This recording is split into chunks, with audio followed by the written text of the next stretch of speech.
Muy buenas tardes a todos, bienvenidos a My Economy, el espacio cripto de Radio Intereconomía. En el programa de hoy vamos a repasar esta semana y media, estas dos primeras semanas tras la aprobación de los ETFs de Bitcoin al contado, cosa que no le ha venido demasiado bien al mercado, bueno, al mercado no, al precio de Bitcoin particularmente, ¿no?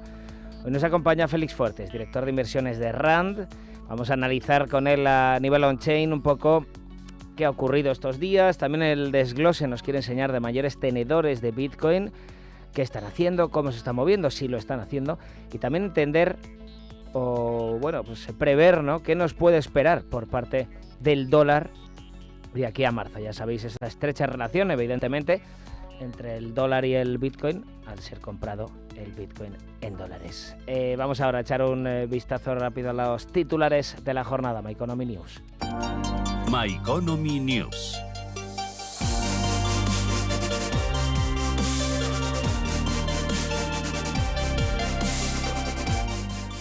Varios canales de Rocket Pool X, la red social basada en criptos, han sido hackeados. Un pirateo que ha difundido información falsa sobre transferencias de activos. También ha citado vulnerabilidades que no existían en smart contracts, en contratos inteligentes. Seguimos. QCP Capital ha emitido un informe. Pronostican que Ethereum superará Bitcoin con la posible aprobación de un ETF. Hablan de medio plazo y hablan también de que potencialmente su capitalización de mercado, la de Ethereum, superaría los 750.000 millones de dólares. También es destacable que dicen es posible que la SEC no tome una decisión sobre un ETF de Ethereum hasta después de las elecciones presidenciales de Estados Unidos, que son en noviembre. Repito cifras, 750.000 millones, dicen QCP Capital, que podría llegar el market cap de Ethereum. Ahora mismo está en 300.000, 450.000 millones menos.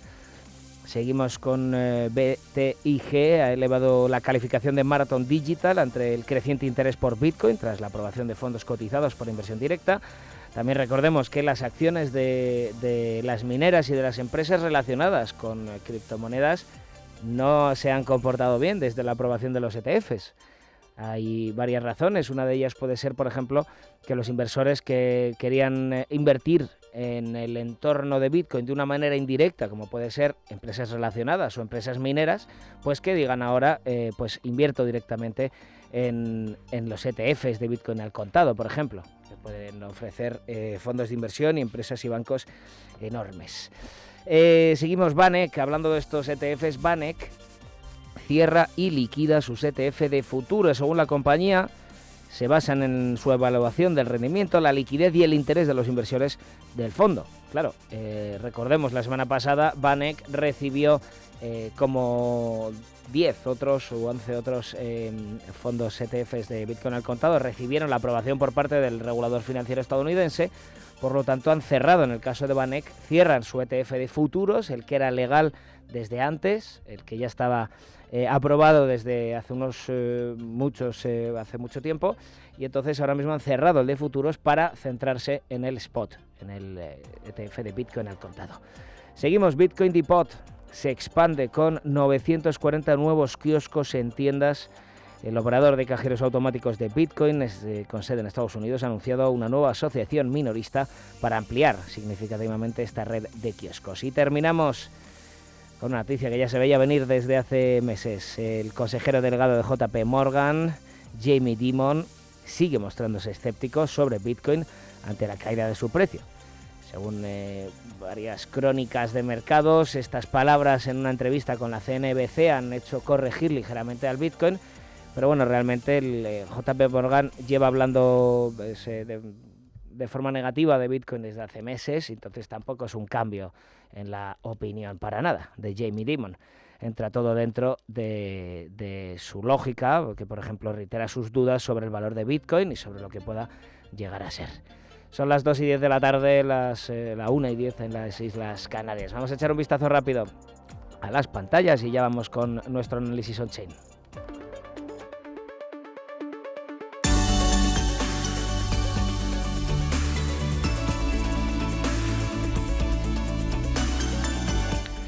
Bitcoin en los 42.389 dólares. Vamos a echar un vistazo, si os parece, a cómo se está comportando en el último mes. Recordemos, la aprobación fue la semana pasada, sí, justo hace una semana. Pues llevamos la semana pasada, Bitcoin estaba en los 47.300, ahora está en el entorno de los 42.000. O sea, llevamos una corrección de un 10% en 7 días. También se ve perfectamente en la capitalización de mercado, que llegó a tocar, a superar de sobra los 920.000, mira, llegó a los 950.000 millones de dólares de capitalización de mercado, que cuesta decirlo, y ahora mismo lo tenemos en 830.000 millones. Se han desaparecido 100.000 millones de market cap de Bitcoin. No ha entrado bien los ETFs de Bitcoin al contado.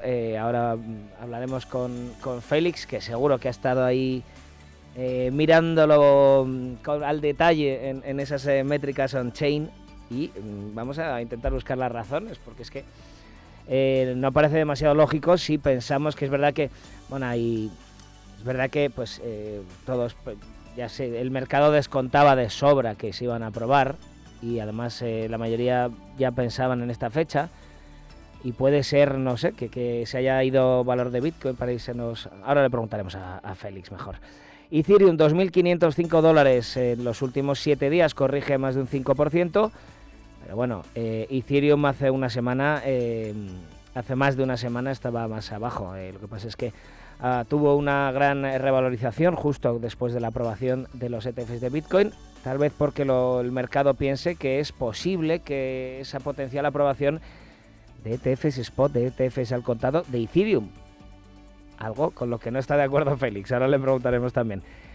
BNB, el utility de Binance, 311 dólares, corrigiendo un 0,6% hoy, y más de un punto porcentual se deja en la semana. Solana, 98 dólares, ha perdido otra vez los 100 dólares que consiguió en la tarde de ayer, corrección de un 4% intradía, corrección de un 7% en los últimos 7 días. XRP, 56 centavos de dólar, corrigiendo más de un 9% en los últimos 7 días. XRP también interesante, cómo está alejándose negativamente de sus competidores más cercanos. XRP y BNB, el utility de Binance, siempre se peleaban por la cuarta posición. De hecho, pues siempre estaba solía estar siempre BNB por encima, pero siempre se peleaban un poquito.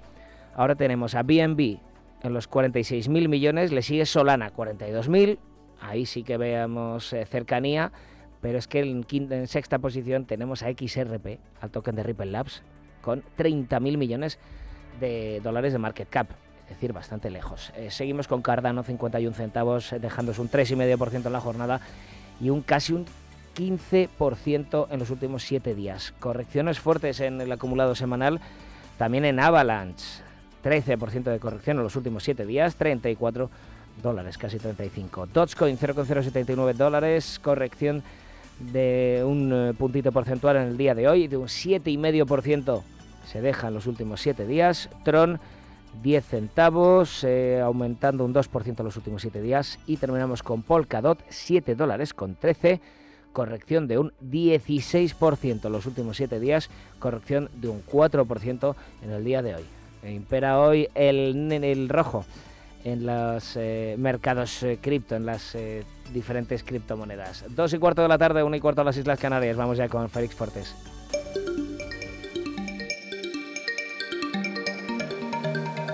Análisis on-chain.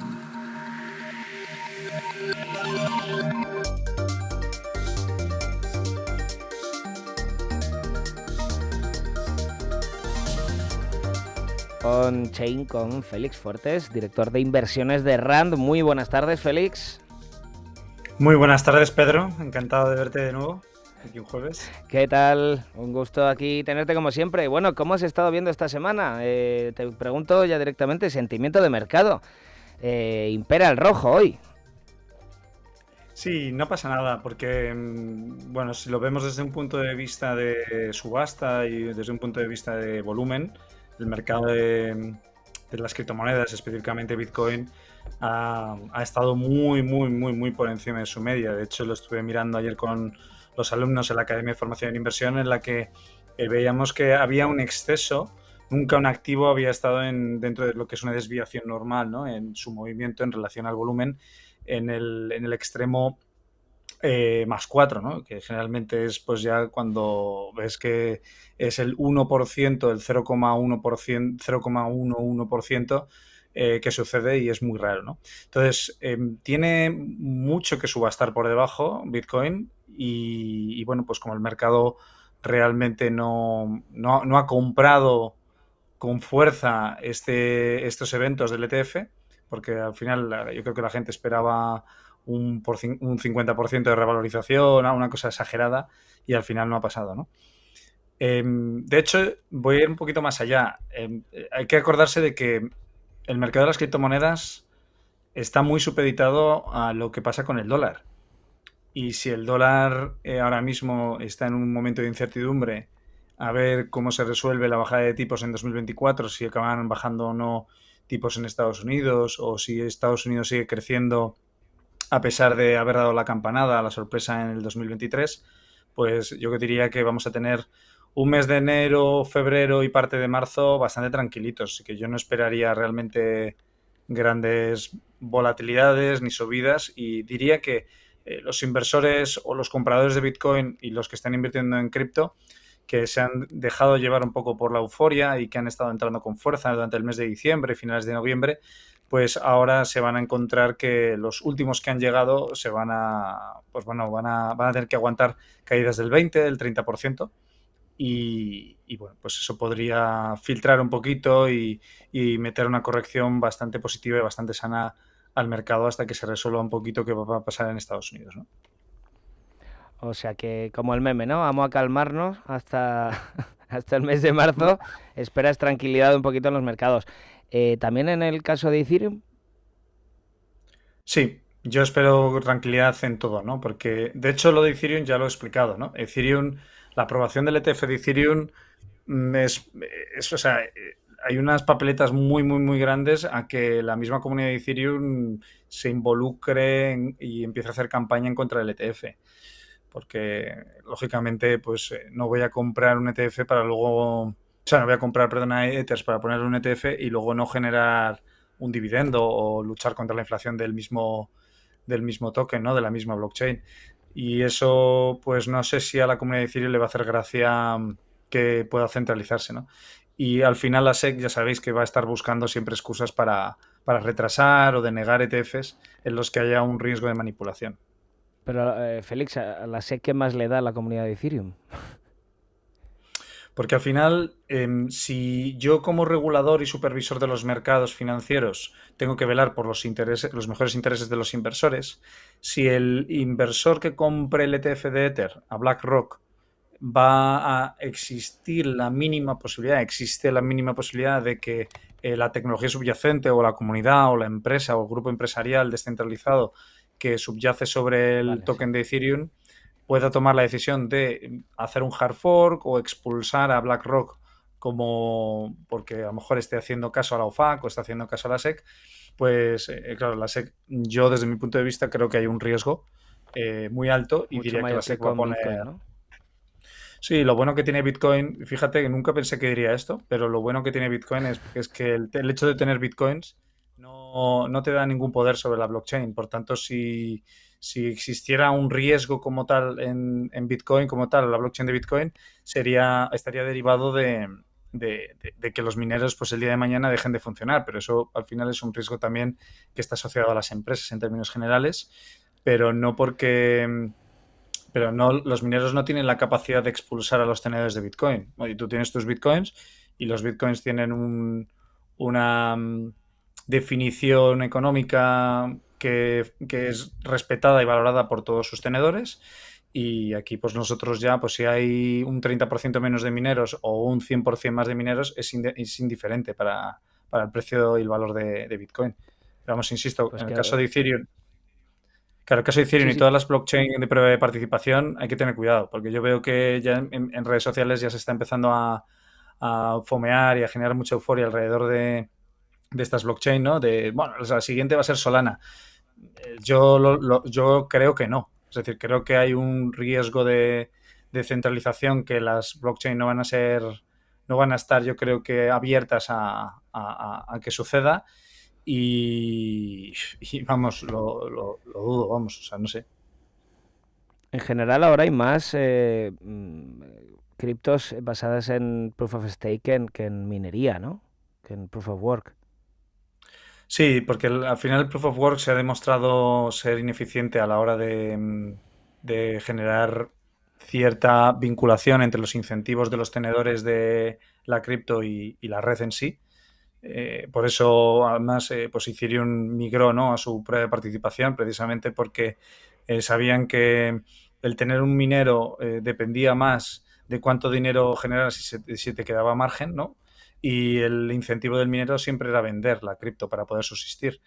Entonces, ¿qué pasa? Que la minería de prueba de trabajo, dejando de lado la de Bitcoin, y la de Bitcoin ha sido por pura convicción, puro marketing. Es decir, es el Yahoo de turno que ha tenido suerte de ser lo suficientemente grande como para que todo el mundo, incluso los mismos institucionales, los exchanges, acaben utilizando Bitcoin porque necesitan una referencia. Pero fijaos que en todo el resto de blockchains de prueba de trabajo, en los que no hay un incentivo real vinculado entre lo que es la criptomoneda y el mantener la red funcionando, fijaos que ya no son relevantes, no funcionan, o sea, nadie habla de ellas, solo se habla de Bitcoin. Por eso la prueba de participación es tan maravillosa. Pero el problema de la prueba de participación es que para un ETF pues es un hándicap que probablemente los reguladores no estén dispuestos a asumir, y que luego les vengan reclamaciones, ¿no? De, no, mira, es que la red de Ethereum se ha separado y ahora mismo ya no tiene valor y mis Ether ahora valen un 99% menos, pero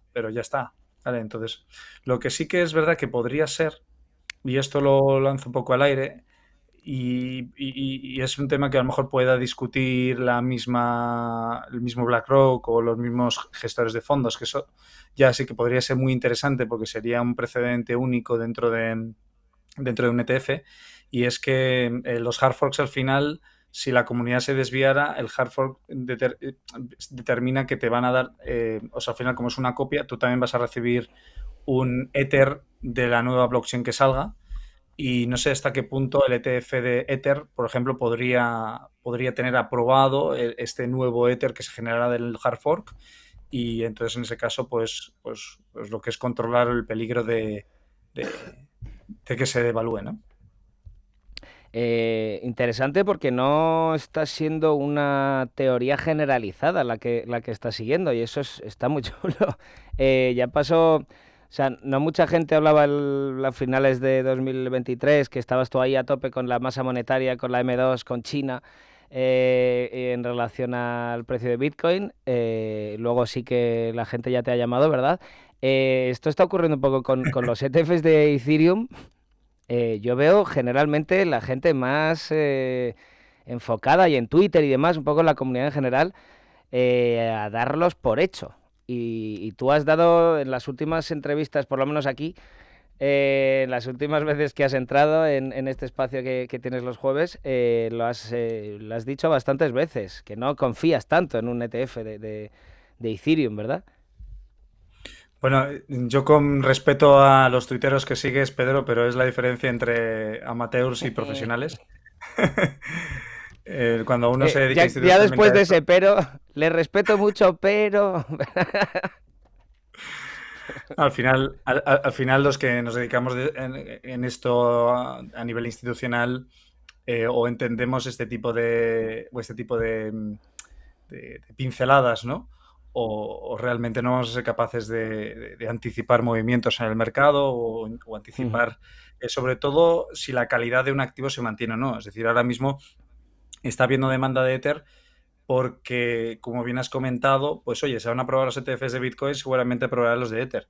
Ostras, hay que entender muy bien los fundamentales de Ethereum, hay que entender muy bien los fundamentales de la prueba de participación, y hay que entender que la comunidad, o sea, si yo es que, fijaos que al igual que se le ha estado criticando a Gary Gensler por ir en contra de las cripto y de blockchain, a pesar de haber sido un divulgador y una persona que pudo haber llegado a ser incluso advisor o consultor de Binance, ¿no?, y de otros exchanges, la realidad es que Gary Gensler está al tanto de esto. Es decir, está sofisticado, el tío entiende perfectamente que una prueba de participación si se produjera una acumulación es un riesgo gigantesco y de hecho es un tema que probablemente le preocupe porque ya suficiente tiene el hecho de que Kraken o Coinbase pues tengan suficiente staking y hayan dicho Kraken y Coinbase no vamos a ejecutar o no vamos a hacer caso a lo que nos diga la OFAC o la SEC a menos que nos lleven ya a juicio y eso pueden pasar muchos años. Pero claro, Coinbase y Kraken de una manera u otra están intentando darle tranquilidad a la red de Ethereum o a la comunidad de Ethereum diciéndoles tranquilos que nosotros no nos vamos a vender hasta que ya no nos queden más recursos para defendernos. Pero en el caso de BlackRock, ¿qué problema? O sea, BlackRock no quiere líos. BlackRock cogerá y dirá, mira, pues yo si la SEC y la OFAC me dicen que censure transacciones, los voy a censurar. O sea, porque yo no soy más grande que los demás y aquí nosotros no somos tan puristas ni somos Sí, tan claro. believers, ¿no? de blockchain. Así que yo veo que hay un riesgo ahí grande en que probablemente la red de Ethereum y la comunidad decidan no aceptar los validadores de BlackRock o directamente BlackRock tome la decisión más inteligente de alguna manera y es coger y no meter esos Ethers en validación. Es decir, coger y decir, oye, recibo los Ethers, pero me abstengo de hacer staking a pesar de que va en contra de mi política y de la directriz de mis inversores, que es obviamente generar tanto rendimiento como sea posible sobre las tenencias de activos que tengo en mis fondos indexados, ¿no? Ahora vamos a entrar un poco en el dólar, pero también te quería preguntar qué has visto a nivel on-chain, tú que siempre estás ahí pendiente, ¿qué has visto estas últimas semana y media? No sé si has visto movimientos extraños o te estás fijando en algo en particular. Sí, mira, he estado mirando sobre todo el indicador del que hemos hablado en varias ocasiones, que es una herramienta buenísima, ¿no? La, la parte de la relación entre largoplacistas y cortoplacistas, que es lo que hemos estado utilizando para valorar en qué momento nos encontrábamos de mercado. Y justamente empieza, o sea, al igual que no sé si si estáis viendo compartiendo la pantalla, estoy compartiendo la pantalla en YouTube. Sí. Ahora mismo. Vale, entonces fijaos que cuando os enseño esta relación, esta es una relación entre especuladores y largoplacistas, ¿no? Entonces los largoplacistas, de alguna manera, lo que están haciendo, lo que han estado haciendo es aguantar. Y fijaos que ha empezado a haber un cambio de tendencia ya, ¿vale? Están empezando a entrar cortoplacistas con fuerza, ha cambiado un poco la curva y están empezando a salirse los holders. Esto era el primer indicador, ¿no?, que yo os defendía, os decía, oye, mientras los largoplacistas aguanten, nosotros podemos quedarnos tranquilos porque probablemente pues no tengamos correcciones, ¿no? Pero mira, fijaos que ya han empezado a entrar los especuladores con fuerza. Pero también hay una relación entre que sean largoplacistas y que tengan carteras grandes. Sí y no. Yo no me fijo tanto en los grandes tenedores y son los que están liberando, ¿no? Me fijo en el conjunto en sí. Me parece que es mucho más interesante ver el relativo, porque si se sale un gran tenedor se va a ver inmediatamente en cuanto se vea una reducción de bitcoins. Por ejemplo, pues en el día de ayer, en los últimos 2 días, hemos visto una reducción del número de bitcoins en manos de largoplacistas desde los 14.927.000 a los 14.853.000. Es decir, han salido unos 80.000 bitcoins, que además yo sé de quiénes han salido, ¿eh? O sea, ha salido de la tesorería de Grayscale. No ha sido Grayscale. Grayscale está teniendo una salida masiva de bitcoins hacia los ETFs de Fidelity y también de BlackRock. Actualmente el total de bitcoins que están bloqueados en manos de grandes tenedores es el 10%, el 10,23%. De hecho, si os fijáis en la acumulación, ¿vale?, dentro de las tesorerías de estas instituciones, en enero, el 3 de enero ya se empezaron a acumular. Hubo un incremento de acumulación de 200.000 bitcoins y el día 12 de enero, que fue cuando se produjo la aprobación, se incrementó la tendencia de bitcoins en estas ETFs en otros 200.000 bitcoins, ¿no? Y ahora hemos tenido ahí una salidita de pues, justo de 80.000, que es justo lo que hemos tenido de retirada de largoplacistas. Me cuadra porque sé que Grayscale es el mayor holder de bitcoins del ecosistema desde hace mucho tiempo. Es decir, si vamos a ver un poco su caso en particular, actualmente ostenta una cantidad considerable, tiene 26.200 millones de 26.200 millones de dólares en bitcoins, y que básicamente es un 2,82% del total de bitcoins que hay. Es decir, son aproximadamente pues casi unos 600.000 bitcoins, ¿no? Un poquito menos de 600.000. Y que también es interesante que nuestra audiencia entienda que, a pesar de que BlackRock ha entrado con fuerza o Fidelity ha entrado con fuerza, actualmente BlackRock solo ostenta menos de un 0,1%, que básicamente son unos 20.000, 30.000 bitcoins, ¿no? En lo que es en el ETF. Fidelity también tiene unos, pues eso, cerca de 20.000, 30.000 bitcoins. Y luego ya te vas a Grayscale y tienen cerca de 600.000 bitcoins, ¿no?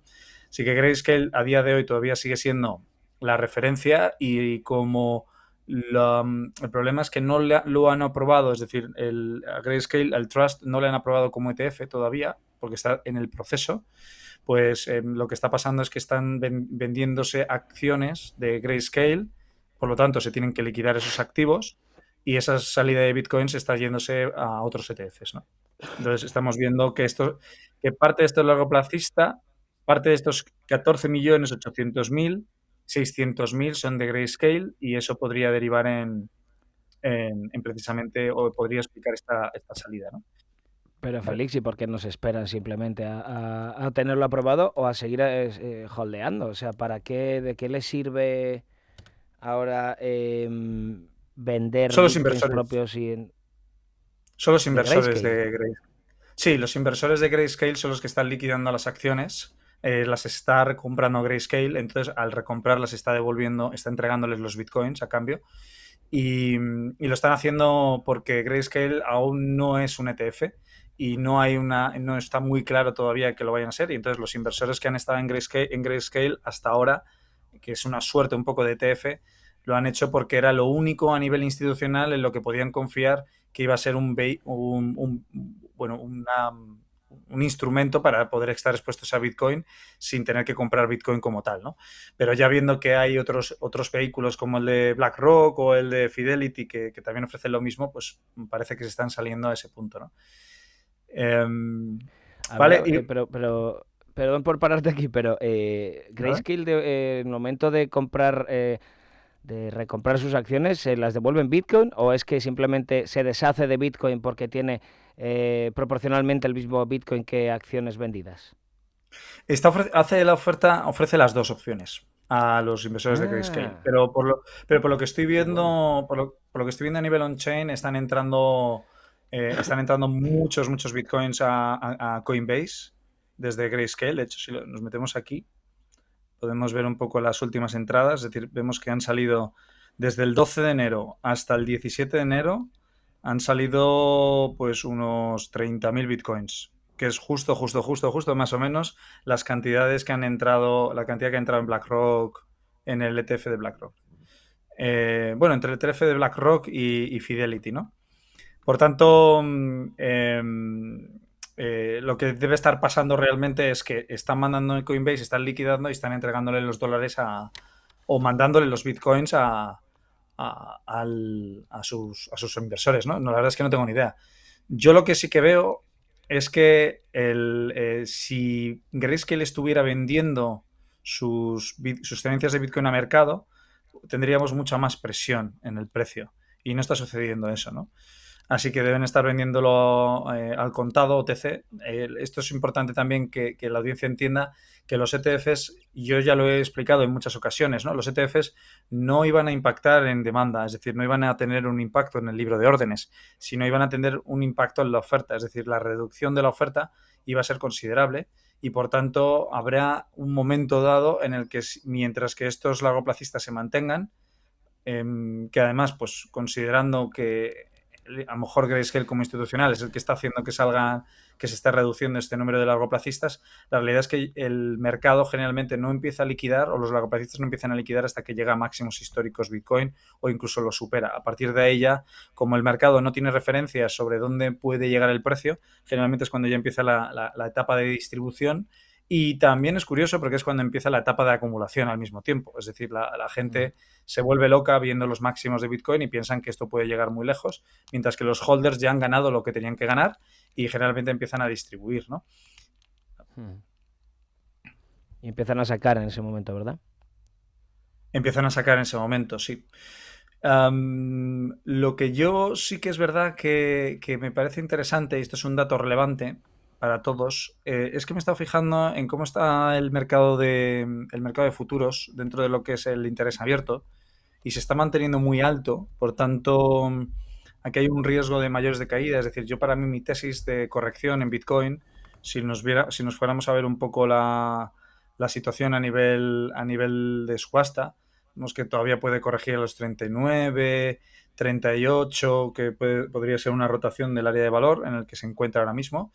Pero, claro, hay quien quiera ver o entender que por qué iba a corregir Bitcoin si realmente se han aprobado los ETFs y está generando demanda al contado, ¿vale? Primero, esa demanda no se está generando en el libro de órdenes, sino se está generando por fuera, por tanto, es un impacto en la reducción de la oferta, es un impacto en la oferta, una reducción, y seguramente veremos este impacto en la reducción de la oferta cuando se produzca el halving o cuando empiecen a descontarse las acciones del halving. Y además es curioso porque nos coincide con con marzo, principios de abril, es decir, un mes antes, donde podríamos realmente ver si la Fed al final acaba cumpliendo la reducción de los tipos de interés, ¿no?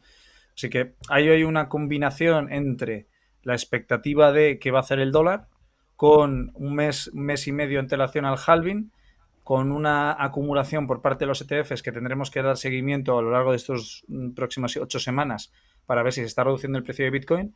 Y por tanto, si yo tengo que encontrar una tesis para ver cuál puede ser el catalizador de una corrección, me iría directamente al mercado de futuros y plantearía el por qué los traders de futuros van a seguir aguantando sus posiciones largas en Bitcoin cuando van a estar pagando, porque actualmente están pagando un 11% sobre su posición al año. Es decir, a mí me parece mucho eso. Es decir, generalmente pensad que el tipo de interés en el mercado de futuros suele estar entre el 5 y el 8% y es bastante, pero suele ser lo habitual, ¿no? La media. Y si se mantienen con sus posiciones largas estarían pagando una media de un 10 a un 11% anualizado. Aguantar ese coste todos los días sin que Bitcoin realice ninguna acción de subida o que no se prevea que vaya a subir de nuevo, podría llevar a liquidaciones de futuros para poder liberar un poco esa carga de comisiones e intereses que se estén pagando al exchange, y eso podría ser un buen catalizador para llevar a Bitcoin a corregir hasta los 39, 38 y empezar a rotar todo el área de valor, ¿no? Entonces ahí ya, cuando llegue el momento, pues nos tendríamos que meter a nivel on-chain de nuevo y ver si hay alguna métrica en particular que nos diga si esa corrección se ha terminado o no, ¿vale? Yo, por ejemplo, me estoy fijando mucho en la parte de acumulación a nivel on-chain y a día de hoy todavía hay una buena relación. Están entrando 6 bitcoins en carteras nuevas por cada bitcoin que sale de los exchanges, es decir, que hay intención de vender. Así que en este caso en particular, pues me quedo relativamente satisfecho con la situación y esperando una corrección que ya hemos hablado de que es algo que es natural y que se puede esperar del mercado. Otro tema que no sé si has terminado aquí, también es el dólar, la relación evidentemente que va a tener con Bitcoin. Pero vamos, aparte de Bitcoin, también querías hablar hoy de qué nos puede esperar, ¿no?, por parte del dólar de aquí a los próximos 2-3 meses. Pues el problema con el dólar es que la Fed ha anunciado o ha dicho en los últimos comentarios de que el mercado está muy eufórico en la parte macroeconómica. Creen que los tipos se van a bajar este año y ya han estado comprando y descontando la subida de la bolsa y de materias primas como el oro o incluso Bitcoin. Y lo que han dicho, han salido el Banco Central Europeo, ha salido el Banco Central de Canadá, ha salido también uno de los miembros de la Fed, en los que han dicho, oye, tranquilos, porque no sabemos todavía si vamos a bajar los tipos de interés. ¿Por qué? Porque primero necesitamos ver los resultados empresariales para 2023, es decir, necesitamos ver si, si vamos a ver si salen peor o mejor de lo esperado, es decir, si realmente la economía se está enfriando. Y si no se estuviera enfriando, a lo mejor mantenemos los tipos altos o los reducimos, pero menos de lo que se espera. Y entonces pues os podéis llevar una situación un poco más desagradable donde creíais que el acceso al crédito y al apalancamiento iba a ser económico y no lo va a ser. Pero por otro lado, hay que pensar en que el gobierno de los Estados Unidos no puede sostener el tipo de interés, o sea, pagar los tipos de interés que se está pagando ahora con la deuda a corto plazo. Necesita que vuelva a normalizarse lo que es la curva de tipos de interés y que empiece a pagar lo que tiene que pagar buscando unas obligaciones más a 10 años, a 20 años, incluso a 50 años, y no tanto a tener que devolver su deuda a 2 años a un tipo de interés altísimo. Y al final aquí tiene mucho que ver la Fed, la Reserva Federal, y es muy probable que ya solo por las acciones que está realizando el gobierno de los Estados Unidos ahora mismo en relación al gasto fiscal, porque han crecido en el 2023 a base de gasto fiscal, no han crecido porque las empresas lo hayan hecho estupendamente bien, sino porque han estado subsidiando y probablemente para mantener ese crecimiento van a tener que seguir gastando y endeudándose. Entonces la Reserva Federal pues va a tener una especie de, vamos a decir, presión por parte de los políticos, sobre todo de lo que es la presidencia, pues para decirle, oye, empieza a bajar esto un poquito porque si no nosotros nos arruinamos aquí y estás enfriando la economía, pero también nosotros tenemos una obligación de mantenerla caliente. Por tanto, se genera una disonancia que hasta marzo, hasta finales de marzo, en los mercados no van a estar otra vez activos descontando cualquier escenario en el dólar, ¿no? Así que en marzo ya sabremos si el dólar tiene una perspectiva en 2024 para devaluarse. Si se devaluara el dólar o hubiera una perspectiva de devaluación, que eso sería con una bajada de tipos de interés, entonces Bitcoin y el resto de criptos y el resto de activos en general probablemente se acaben apreciando. Si fuera al revés, si al final acabara saliendo que no van a bajar los tipos o no los van a bajar al ritmo que se esperaba, es posible que el mercado pues entre un poquito en pánico y empiece a descontar que a lo mejor pues la época de bonanza en los mercados no va a ser tan pronto como pensaban, ¿no? Félix, ¿cuándo era la reunión la próxima de la Fed? Pues la próxima reunión es el día 31 de enero, que no se descuenta que no vaya a haber cambios en los tipos, se van a mantener entre el 5,25 y 5,50. Y para luego ya el 20 de marzo de 2024 ya es cuando ya se empieza a descontar con un 55% de probabilidad que, que la Fed podría bajar los tipos entre 25 y 50 puntos básicos, ¿no? Claro, porque siempre Entonces, se bueno, dice que no lo hacen cercano a las elecciones, pero claro, las elecciones son en noviembre, son muchos meses después, sí que podría entonces hacerse, ¿no? Este factor lo quitamos de la ecuación.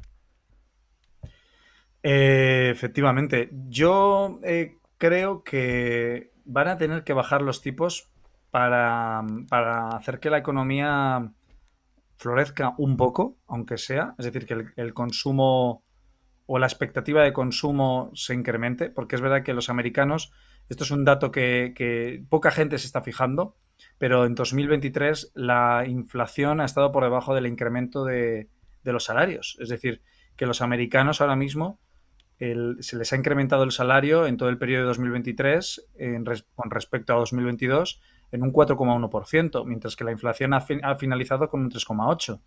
Por lo que realmente el ciudadano medio americano todavía mantiene su poder adquisitivo en relación a la inflación.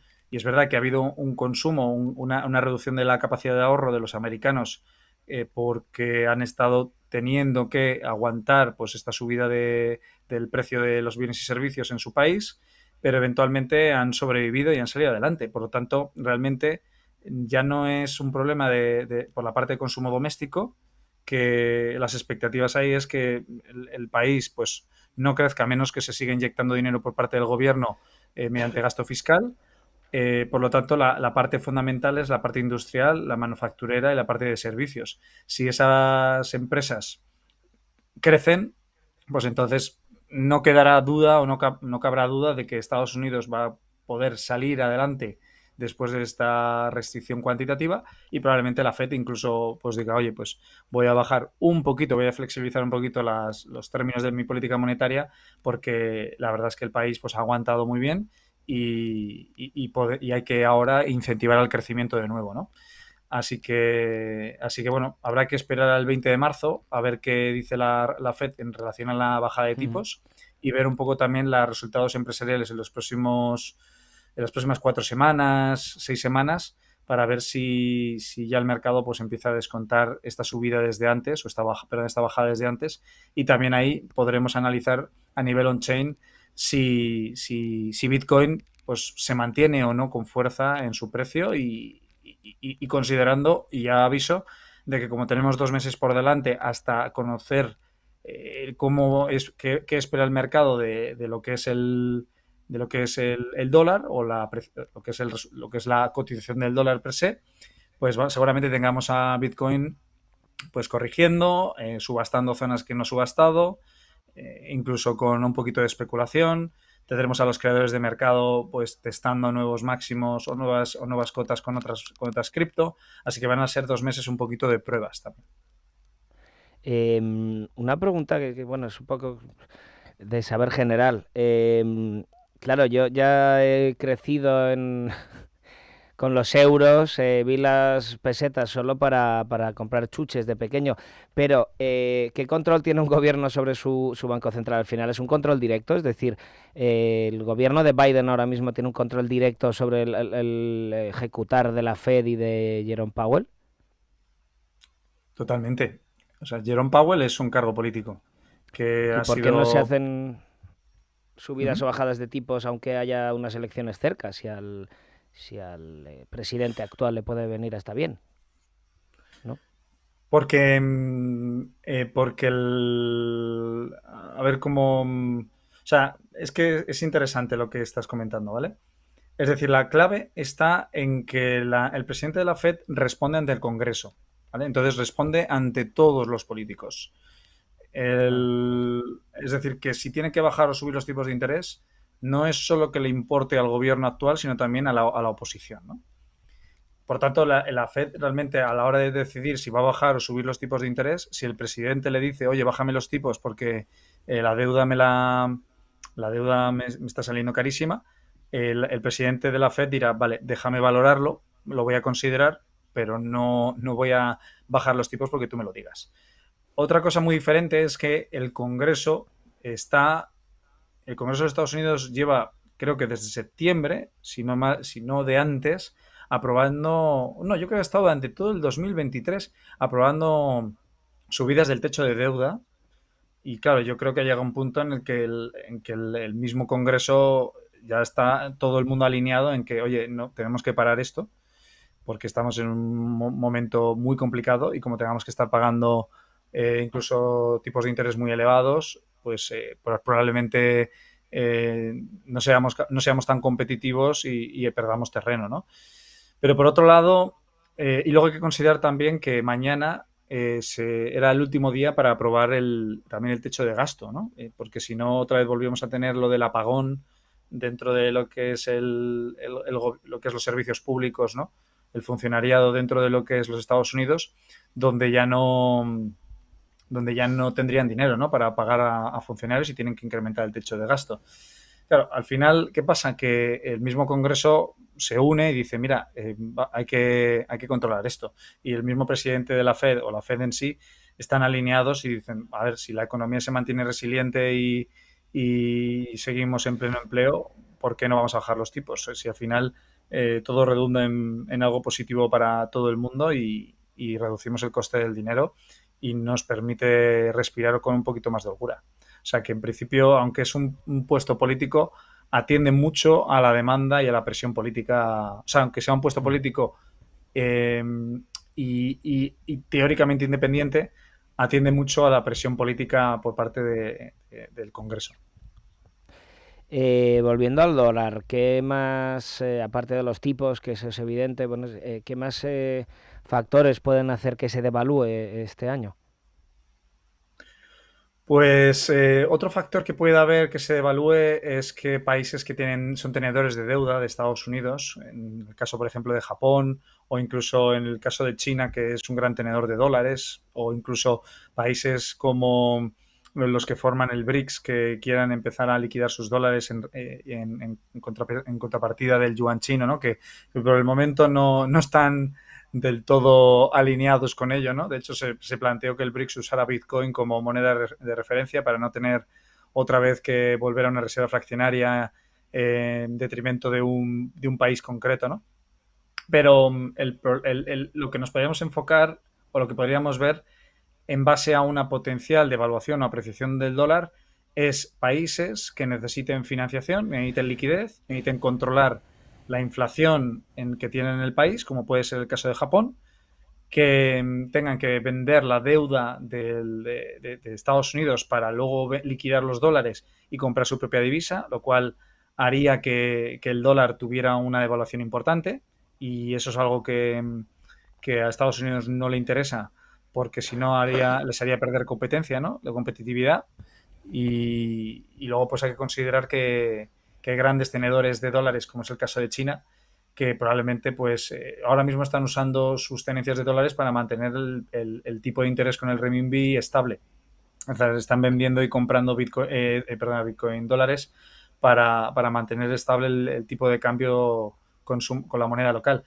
Pero podrían eventualmente liquidar una parte importante de dólares y devaluarlo considerablemente para generar aún más competitividad sobre su propia moneda y darle a los chinos un mayor poder adquisitivo sobre productos y servicios en Estados Unidos.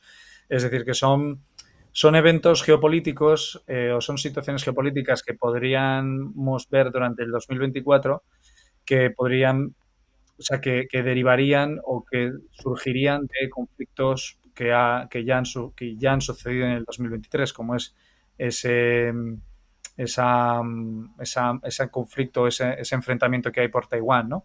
Y por la parte de los microchips y los semiconductores, los que Estados Unidos ha bloqueado todo lo que es comercialización de semiconductores a China, y China ha bloqueado todo lo que es la comercialización de tierras raras y minerales raros a Europa y Occidente, ¿no? Esos temas geopolíticos al final, sabes que son los más interesantes, ¿verdad? Que además están detrás de pues, esos movimientos de divisas también.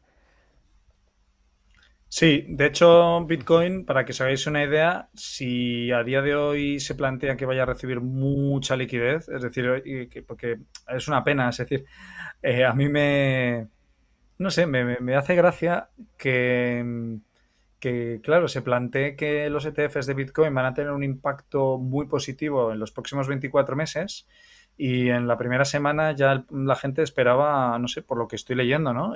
Pues que todo el mundo esperaba que el 70 o el 80% del profit que se puede generar o de la revalorización que pudiera tener en capitalización Bitcoin se produjera en la primera semana. O sea, yo pues alucino muchas veces, ¿no? Con esta visión tan cortoplacista que tiene la mayoría de las personas. Y yo diría que incluso, porque me encanta cuando veo los porcentajes de las personas que pierden en los brokers, ¿no? El tanto porcentaje de personas pierden en este broker.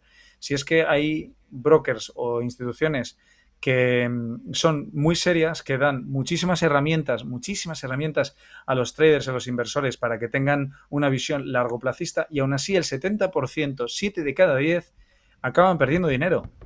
Por tanto, es inevitable que tengamos una parte de la mayoría de los usuarios que entran a invertir y a apostar su dinero con una visión tan cortoplacista que al final acaban encontrando que luego pues siempre van a ser los últimos de la cola, y a los que se les acaba vendiendo cuando ya falta solo el último duro o el último dólar por subir, ¿no? Así que por ir un poco finalizando esta parte, creo que hay que considerar que los eventos que han sucedido en Bitcoin en relación a los ETFs, la potencial devaluación del dólar y la reducción de la producción de Bitcoin a través del halving que se va a suceder en abril-mayo, son catalizadores lo suficientemente importantes como para que, independientemente de que cómo vaya la economía americana o cómo vaya la economía china, cosa que ya os aviso de que saldrán ETFs a cotizar en la bolsa de Hong Kong y probablemente tengan una mayor demanda, más que nada porque lo hemos visto en 2023, Y de hecho yo creo que incluso ha sido el mismo gobierno el que lo ha hecho, porque el gobierno de China no son estúpidos. Han dicho, estamos en deflación, tenemos que generar inflación. En nuestro país cada vez consume más porque el consumo por parte del minorista el consumo doméstico es gigante, no para de crecer todos los años. Han impreso mucho más dinero que Estados Unidos y siguen en deflación. O sea, me parece una locura eso. O sea, me parece un caso inédito. Y en los últimos 10 años me refiero. Y claro, ¿qué está haciendo China? Dice, pues tenemos poder adquisitivo, vamos a comprar activos como el oro. No han anunciado o no comparten sus reservas de Bitcoin. Estoy convencido de que están comprando Bitcoin o han comprado Bitcoin durante todo el 2023. ¿Y qué va a pasar? Que los ETFs que se pongan a cotizar en Hong Kong van a tener un impacto similar, incluso mayor, que los ETFs que se han aprobado en Estados Unidos. Suficientes catalizadores como para no tener que plantear o pensar en que lo bien o lo mal que vayan las economías durante este año o durante el año 2025 puedan impactar realmente en la capitalización de esta industria. Terminamos aquí, Félix, que nos hemos quedado sin tiempo, que no hemos hecho la paradilla ahí en la mitad para no pararte. Así que nada, nos vemos aquí el próximo jueves. Félix Fuertes, director de inversiones de RAND, fundador de la Academia Formación en Inversión. Muchas gracias, Félix. A ti, Pedro, un abrazo. Hasta la semana que viene. Y nosotros volvemos mañana a la misma hora, 2 de la tarde, 1 en Canarias. Pasen todos muy buena tarde. Adiós.